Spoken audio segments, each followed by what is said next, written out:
Automne 2024. Studio de la Plaine Saint-Denis. Sous les projecteurs incandescents du plateau, l'air est saturé d'une tension électrique.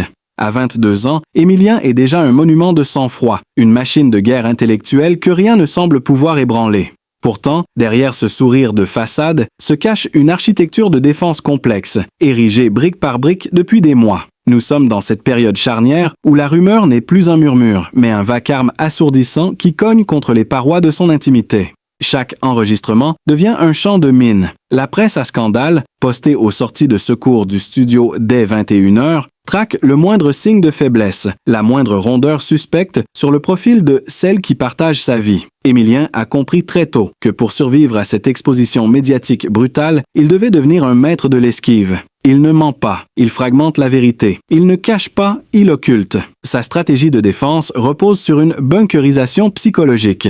En coulisses, il a instauré un protocole de silence absolu. Ses proches sont briefés. Ne jamais prononcer son nom, ne jamais confirmer une date, ne jamais laisser filtrer un regard qui trahirait l'existence de cette vie qui grandit dans l'ombre. C'est une omerta consentie.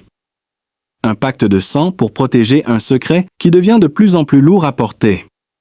Lorsqu'un journaliste s'aventure sur le terrain de sa vie privée, le visage d'Émilien subit une métamorphose imperceptible. Ses mâchoires se crispent d'1 millimètre, ses pupilles se rétractent. Le plus troublant reste ce langage corporel étudié lors des interviews en direct. Quand le nom de cote de popularité ou de vie de couple est lâché, Émilien utilise systématiquement des structures de phrases passives ou des généralités philosophiques. Ses réponses sont des labyrinthes sémantiques. Chaque chose en son temps. Ma vie appartient au public pour ce que je montre. Le reste appartient au silence. Ses yeux, d'ordinaire si vifs et ancrés dans ceux de son interlocuteur, fuient brusquement vers la droite, cherchant une échappatoire mentale. C'est l'esquive d'un boxeur qui sait que le prochain coup pourrait être fatal. Cette période de déni n'est pas une simple timidité. C'est une guerre d'usure. Émilien s'enferme dans un paradoxe psychologique. Il est l'homme le plus visible de France, tout en étant le plus invisible dans sa réalité d'homme. Chaque soir, en quittant le plateau sous les applaudissements, il s'engouffre dans une voiture aux vitres teintées, verrouillant les portières comme on scelle un coffre-fort. À l'intérieur, le silence n'est pas apaisant, il est étouffant. C'est l'obscurité avant la déflagration, le calme factice d'un homme qui sait que le compte à rebours vers ses 23 ans a déjà commencé et qu'aucune muraille, aussi haute soit-elle, ne pourra contenir éternellement l'évidence de cette vie qu'il a contribué à créer. Toulouse, quartier de la côte pavée/Paris, appartement de fonction du 15e arrondissement. Sous le vernis de la célébrité télévisuelle, là où les caméras cessent de balayer l'espace, s'est construite une réalité parallèle, une bulle d'intimité dont la genèse remonte bien avant l'explosion médiatique. L'histoire d'Émilien et de celle qui porte son enfant ne commence pas sous les projecteurs, mais dans la simplicité presque banale d'une connexion intellectuelle et émotionnelle foudroyante. Dès leurs premières interactions, une grammaire commune s'établit, une manière de finir les phrases de l'autre, une compréhension tacite des silences. C'est cette connexion souterraine qui a servi de fondation à tout ce qui allait suivre. À cet instant précis, ils ne sont pas un couple de papier glacé, mais deux jeunes gens de 22 ans, liés par une complicité qui transcende les algorithmes de la notoriété. La dualité devient alors leur mode de survie quotidien. En public, Émilien est le prodige imperturbable, l'encyclopédie vivante aux réponses chirurgicales, une figure presque désincarnée pour des millions de téléspectateurs. Mais dès que la porte de l'appartement se verrouille, le masque de fer se fissure. Dans l'ombre des rideaux tirés, Émilien redevient l'étudiant vulnérable, celui qui cherche le réconfort dans le creux d'une épaule, loin des jugements. Cette opposition est brutale. D'un côté, l'image d'une perfection lisse imposée par la production, de l'autre, la réalité brute de deux êtres qui s'aiment dans l'urgence, conscients que chaque seconde de tranquillité est un luxe volé au tumulte extérieur. Leurs rencontres deviennent une chorégraphie de l'esquive. Pour se voir sans être vus, ils développent des stratagèmes dignes d'un roman d'espionnage. Les rendez-vous ne sont jamais pris dans des lieux de passage. Ils privilégient les appartements d'amis de confiance, les gares secondaires à des heures improbables, les sorties par les cuisines de restaurants complices. Chaque trajet est calculé. Émilien change souvent de taxi, utilise des casquettes et des lunettes pour fondre sa silhouette dans la masse anonyme de la capitale. À Toulouse, dans leur cocon originel, ils se cachent derrière des vitres teintées, savourant ces moments où le monde extérieur n'est plus qu'un bruit de fond lointain. C'est dans cette atmosphère de clandestinité qu'est né le pacte du silence. Un soir d'hiver, dans la pénombre d'une chambre d'hôtel anonyme, une promesse solennelle a été échangée. Ne jamais laisser la sphère publique dévorer leur jardin privé. Ce n'était pas seulement une question de marketing ou d'image de marque, c'était une nécessité vitale de protection. Ils se sont jurés de ne rien confirmer, de ne rien montrer, de nier l'évidence même si le monde entier pointait du doigt l'évidence de leur lien. Ce pacte est devenu leur armure, mais aussi leur prison. Ils ont appris à communiquer par des codes visuels sur le plateau, de petits gestes imperceptibles pour le public.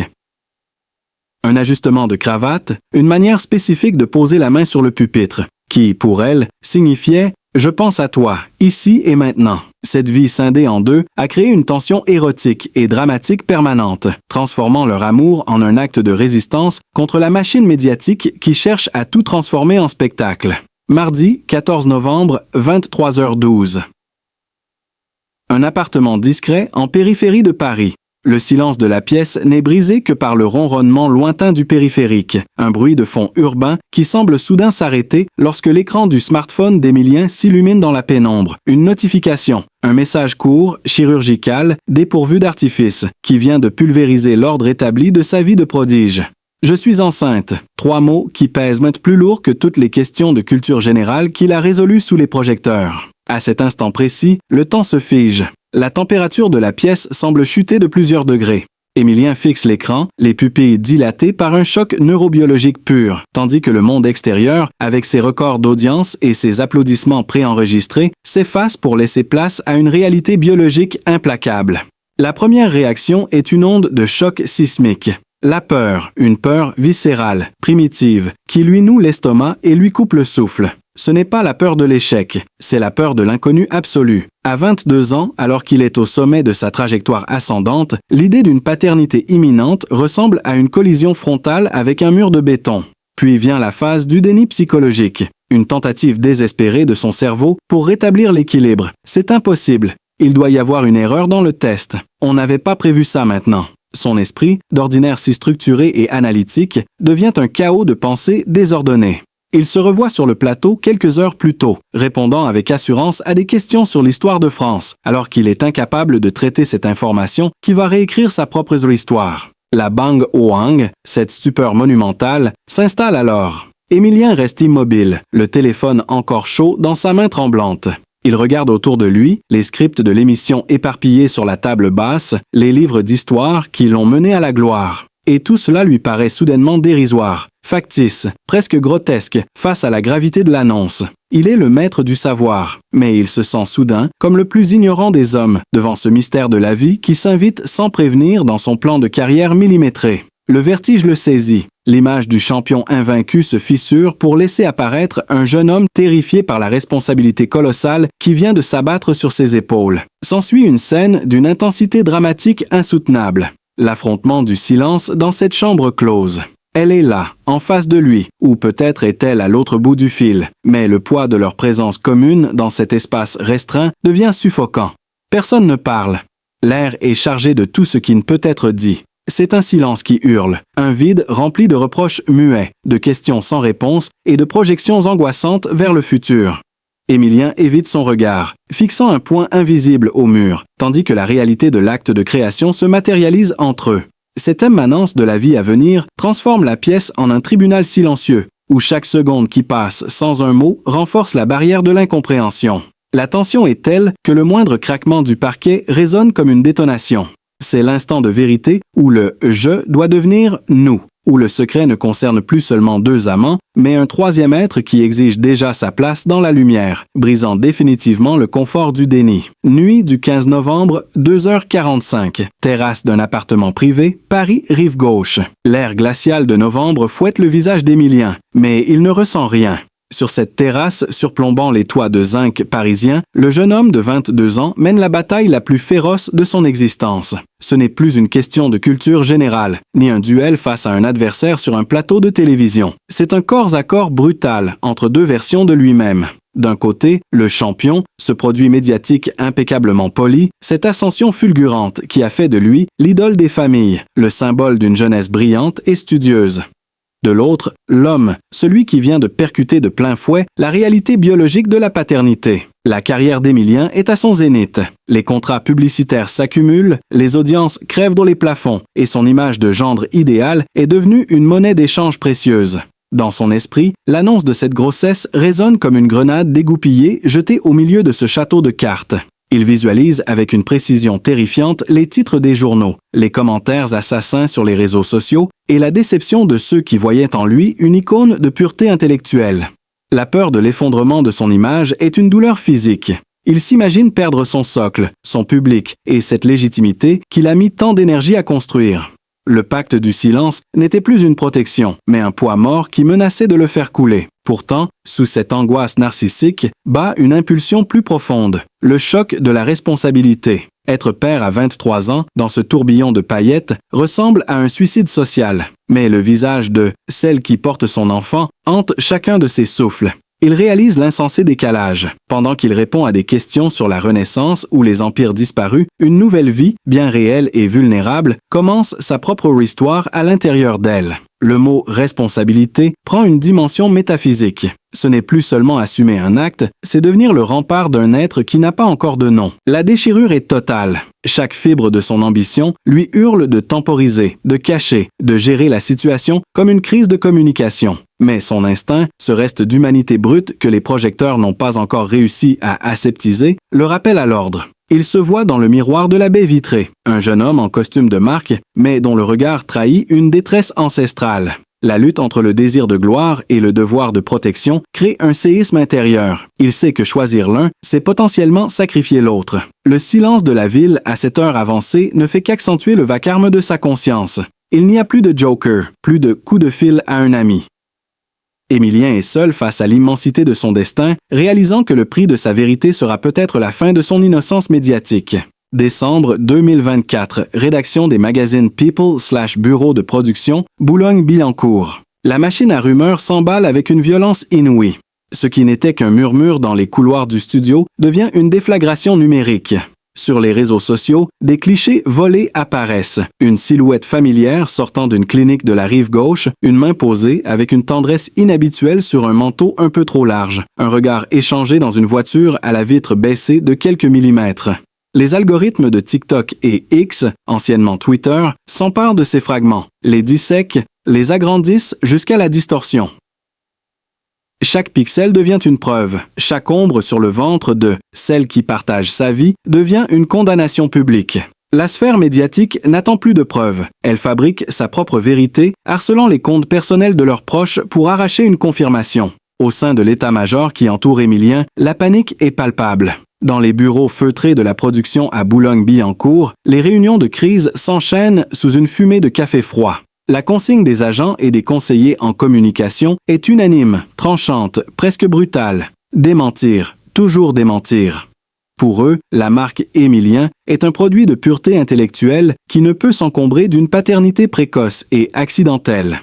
On lui martèle que son public, composé de toutes les générations, n'est pas prêt pour ce choc de réalité. Même la sphère familiale, d'ordinaire protectrice, vacille sous le poids de la peur sociale. Attends que l'émission se termine. Ne gâche pas tout maintenant, lui glisse-t-on au téléphone. Cette pression systémique crée une chape de plomb au-dessus de sa tête, l'obligeant à porter un masque de plus en plus lourd alors que les projecteurs du plateau chauffent dans sa peau. Le véritable calvaire, cependant, se déroule dans l'obscurité des nuits sans fin d'Émilien. Vers 3 heures du matin, alors que Paris s'est enfin tu, il se retrouve seul face à la lumière bleue de son téléphone. Ses doigts parcourent les sections « Commentaires » avec une curiosité masochiste, ce qui Lily le glace. Une déferlante de haine et de mépris dirigée vers elle. Elle veut son argent, elle gâche sa carrière, c'est un piège. Les insultes pleuvent sur celle qui porte son enfant, la réduisant à une intruse, une erreur de parcours. Émilien voit l'innocence de leur amour souillée par la fange numérique. Chaque tweet malveillant est un coup de poignard dans son estime de soi. Il se sent lâche. Sa passivité, dictée par ses conseillers, le rend complice de ce lynchage. Lire ses horreurs, alors qu'il entend la respiration lourde de la femme qu'il aime dans la pièce d'à côté, est une torture psychologique. Il réalise avec une amertume atroce que son silence, censé les protéger, est en train de devenir le terreau fertile où s'épanouit la cruauté du monde. Chaque minute passée à nier la vérité est une minute où il l'abandonne seul face au loup, brisant son propre cœur à mesure qu'il tente de sauver sa couronne de champion. Janvier 2025. Un appartement de repli, quelque part dans la banlieue discrète de Toulouse. Pendant qu'Émilien brille sous les projecteurs parisiens, accumulant les victoires et les records de gains, elle vit une existence spectrale, une vie de recluse dans une prison dorée de silence. Dans la pénombre de cet appartement, dont les volets restent clos pour échapper aux objectifs des téléobjectifs, la réalité biologique ne suit pas le tempo des communiqués de presse. Son ventre s'arrondit, devient cette preuve physique, irréfutable et pesante d'une vie qui ne demande pas la permission d'exister. Chaque mouvement de l'enfant est une décharge d'amour mêlée d'une angoisse dévorante. Elle se regarde dans le miroir, seule, caressant cette courbe que le monde entier traque, mais que personne ne doit voir. La solitude n'est plus un concept, c'est un compagnon de chambre qui s'installe au petit déjeuner et ne la quitte plus jusqu'au soir. Elle n'est plus une femme, elle est un secret d'État qu'il faut dissimuler à tout prix. Sa patience est une forme d'héroïsme silencieux, une abnégation qui confine au martyre médiatique. Elle accepte de ne pas exister. Elle accepte que son nom soit traîné dans la boue des forums anonymes sans jamais pouvoir se défendre. Pour protéger la trajectoire stellaire d'Émilien, pour ne pas briser ce gendre idéal que la France entière a adopté, elle s'efface chirurgicalement de sa propre vie. Elle regarde les émissions en direct, voyant l'homme qu'elle aime sourire à des millions de personnes, répondant avec une aisance déconcertante à des questions complexes, alors qu'elle sait qu'il évite de croiser son regard à travers l'objectif par peur de trahir leur pacte. Cette dissonance cognitive est une torture. Elle est la gardienne d'un temple dont elle n'a plus le droit de franchir le seuil, sacrifiant sa dignité de future mère sur l'autel d'une carrière qui semble l'avoir oubliée dans les replis de l'ombre. Le point de rupture survient par une nuit de givre, vers 4 heures du matin. Le poids du secret devient plus lourd que l'enfant qu'elle porte. Dans la cuisine, baignée par la lumière crue du réfrigérateur, elle réalise l'insupportable. Elle est devenue l'obstacle à la gloire de l'homme qu'elle aime. Elle se voit comme un boulet, une erreur de calcul dans l'algorithme parfait de la réussite d'Émilien. C'est à cet instant précis que germe l'idée d'un départ définitif. Pas par manque d'amour, mais par excès de sacrifice. Elle commence à rassembler quelques affaires, les mains tremblantes, avec l'intention de disparaître, de s'exiler loin de la fureur de Paris et des paparazzis, pour élever cet enfant dans l'anonymat le plus total, libérant ainsi Émilien de son obligation de vérité. Elle est prête à s'effacer de l'histoire pour que le champion reste intact. Cette volonté de partir pour le sauver marque le paroxysme de sa détresse. C'est le moment où l'amour se transforme en une forme de renoncement absolu, une fuite désespérée pour briser les chaînes d'un mensonge qui dévore leurs deux âmes à petit feu. Mardi 18 février 2025, 8h30. Kiosque à journaux, place de la Concorde, Paris. Le ciel de Paris est bas, d'un gris de plomb qui semble écraser la ville, mais c'est sur le papier glacé des kiosques que la véritable tempête éclate.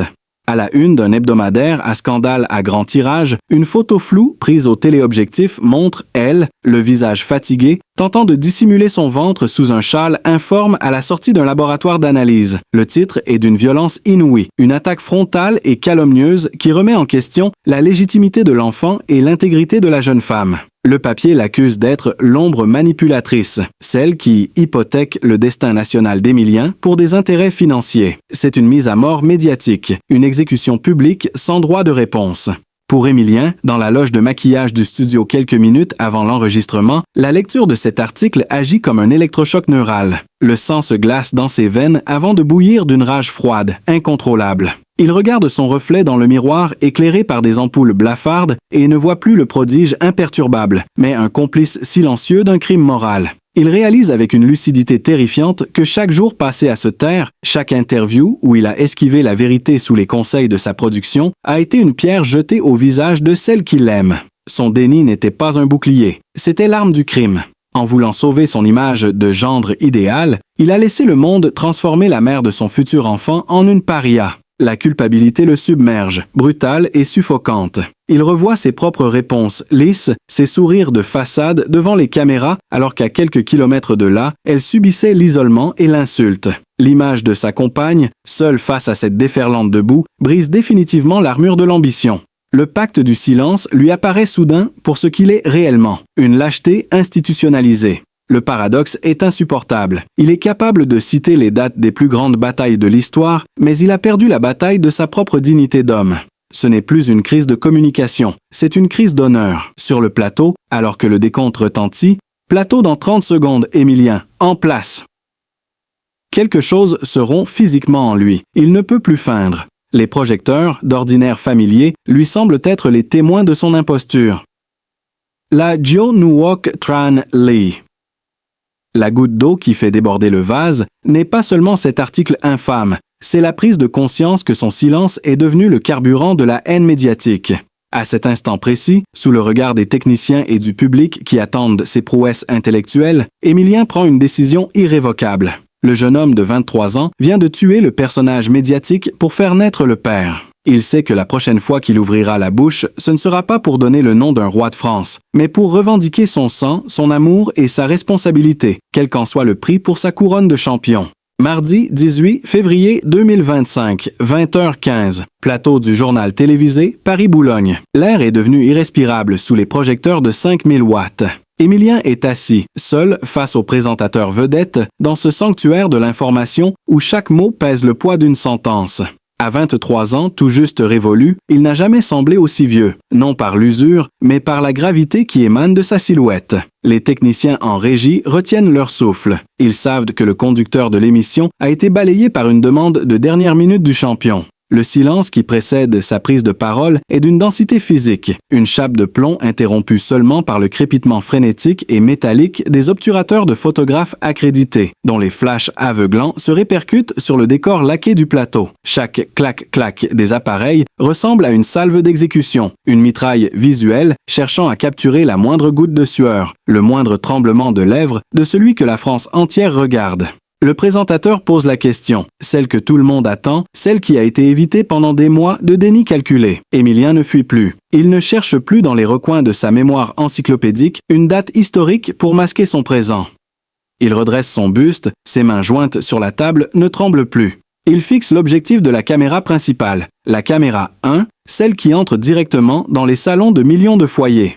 À cet instant précis, il ne s'adresse plus aux journalistes, ni à ses agents en panique derrière les coulisses, mais à elle, restée seule dans l'ombre, et à l'enfant qui n'est plus un secret, mais une promesse de vie. L'atmosphère est si tendue que l'on pourrait entendre le bourdonnement des circuits électriques du studio. Puis, la voix tombe, claire, profonde, dépourvue de toute fioriture mélodramatique. C'est une voix qui a mué, passant de celle de l'étudiant brillant à celle de l'homme de responsabilité. Aujourd'hui, je choisis de mettre fin à un silence qui n'a plus de sens, commence-t-il, marquant une pause qui semble durer une éternité. Les flashs redoublent d'intensité, créant un halo quasi mystique autour de lui. Je cesse de fuir, je cesse de me cacher derrière des demi-vérités. Je confirme les rumeurs que j'ai si longtemps combattues par peur ou par conseil. Je cesse de nier l'évidence. Oui, elle est enceinte. Elle porte mon enfant. Je vais être père. Ces mots agissent comme une détonation silencieuse. Le souffle coupé de l'assistance est audible. Émilien vient de briser le pacte du silence en direct, pulvérisant d'un seul trait de langage des mois de stratégie de communication. En disant « mon enfant », il réclame sa place. Il revendique sa chair et son sang devant la nation. Le choc est total. En régie, les courbes d'audience explosent. Mais sur le plateau, le temps s'est arrêté. Émilien ne sourit pas, il n'implore pas la pitié. Il se tient là, dépouillé de son armure de